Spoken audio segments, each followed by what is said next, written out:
বিজেপির হাত শক্তিশালী করবে বলে সেই অধীর চৌধুরী গতকাল জঙ্গিপুরে সভা করতে এসে কংগ্রেস প্রার্থীর পক্ষে সভা করতে এসে বক্তব্য রাখতে গিয়ে বলেছেন তৃণমূলকে ভোট দেওয়ার থেকে বিজেপিকে ভোট দেওয়া ভালো।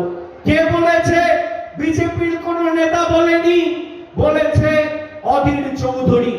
আপনাদের অনেকের বিশ্বাস হবে না, আমি জানি, তাই রেকর্ডিংটা নিয়ে এসেছি।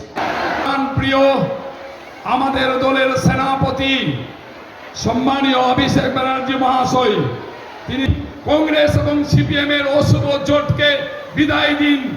সবাই মিলে আজকের এই প্রকাশ্য সমাবেশে পঞ্চায়েত সমিতির সদস্যরা এবং অন্যান্য নেত্রীরা ফ্রন্টাল অর্গানাইজেশনসগুলো রয়েছেন, প্রত্যেককে আমার পক্ষ থেকে শ্রদ্ধা, প্রণাম এবং কৃতজ্ঞতা। হয়েছিল তার পুনরাবৃত্তি যাতে 2024-এ হয়, ব্যবধান যাতে আরো বাড়ে, সেটা আপনাদের সুনিশ্চিত করতে হবে। আর 2019-এ মানুষ কংগ্রেসের প্ররোচনায় পা দিয়ে ভোট কাটাকাটির খেলায় ভুল বুঝে বিজেপিকে এখান থেকে জিততে, কংগ্রেসের প্রার্থীর হাত শক্তিশালী করতে মানুষ ভুল করে সেই প্রতারণায় পা দিয়েছিল। আমাদের প্রার্থী 2019 সালে ছিল এই মালদা উত্তর থেকে মৌসম নূর, 4,25,000 ভোট পেয়েছিল। আরেকদিকে বিজেপির প্রার্থীকে জেতানোর সুযোগ করার জন্য 3.5 লাখ ভোট কংগ্রেসের প্রার্থী কেটে প্রায় 80,000 ভোটে বিজেপির প্রার্থীকে জিততে সাহায্য করেছিল। খগেন মুর্মু আগে ছিল সিপিএম থেকে জামাটা খুলে এখন লাল পতাকার জায়গায় গেরুয়া পতাকা ধরে মানুষকে বিভ্রান্ত করতে চাইছে।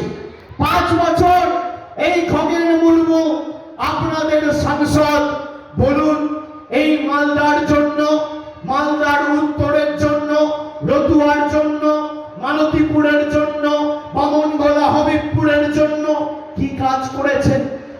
5 বছরে যদি খগেন মুর্মু প্রমাণ করতে পারে যে 5 পয়সার কোনো উন্নয়ন আমি 5 বছর সাংসদ থাকাকালীন দিল্লির বুক থেকে মালদার কোন বুথে আমি এনেছি, আমি কথা দিয়ে যাচ্ছি জনসমক্ষে আমি তৃণমূলের হয়ে কোনোদিন ভোট চাইতে আসবো না।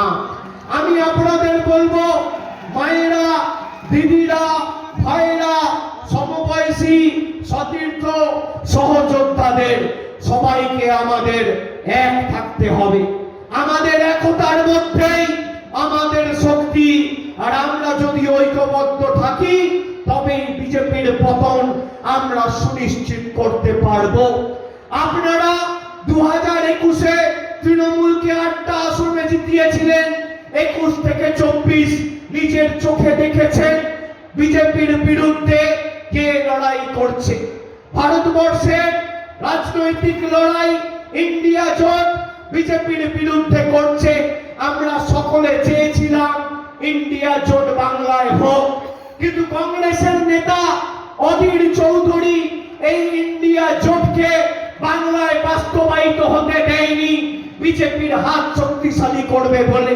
সেই অধীর চৌধুরী গতকাল জঙ্গিপুরে সভা করতে এসে কংগ্রেস প্রার্থীর পক্ষে সভা করতে এসে বক্তব্য রাখতে গিয়ে বলেছেন তৃণমূলকে ভোট দেওয়ার থেকে বিজেপিকে ভোট দেওয়া ভালো। কে বলেছে? বিজেপির কোন নেতা বলেনি, বলেছে অধীর চৌধুরী। আপনাদের অনেকের বিশ্বাস হবে না, আমি জানি, তাই রেকর্ডিংটা নিয়ে এসেছি। আপনারা শুনুন গতকাল অধীর বাবুর বক্তব্য, শুনুন।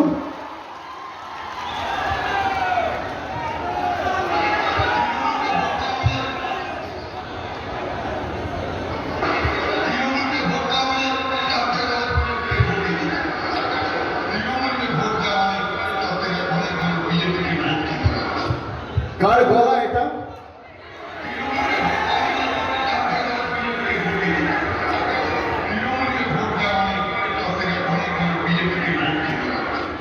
বলছে তৃণমূলকে ভোট দেওয়ার থেকে অনেক ভালো, তার থেকে বিজেপিকে ভোট দিন। আরো একবার শুনুন।